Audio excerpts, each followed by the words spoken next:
Hi, I'm Steph Chavez. Today we're going to talk about creating library data, components, symbols, cells, and how you manage that data within your library. So when we talk about creating components within your library and managing that data, the first thing you have to think about is your component land patterns and the components in general. They have to be correct and they have to be accurate. It's imperative that you design them at a minimum to an IPC standard such as 7351 or a standard within your company that may come from years of lessons learned. Again, it is important that the components are accurate and correct.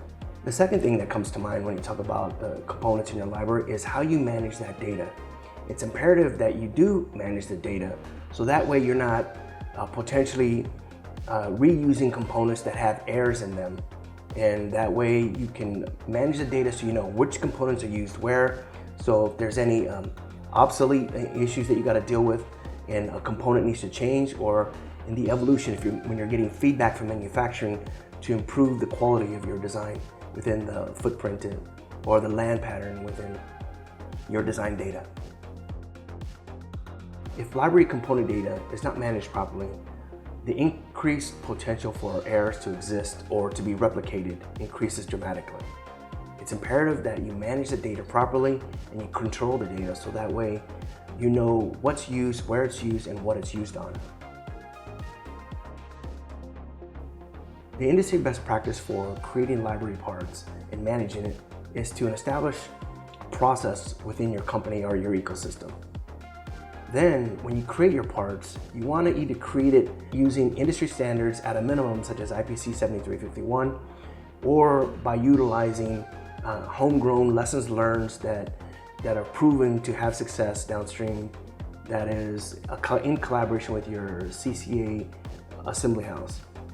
There's also tools available that you can use, such as off-the-shelf or third-party tools that will help create library parts, as well as you have the ability to purchase these library parts that have the guarantee to be accurate and correct as well.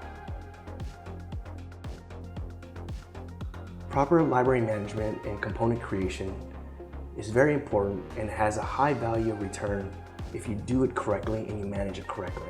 With today's complex designs being challenging enough as it is, just trying to meet your customer requirements, eliminating any potential variables such as library component issues is key.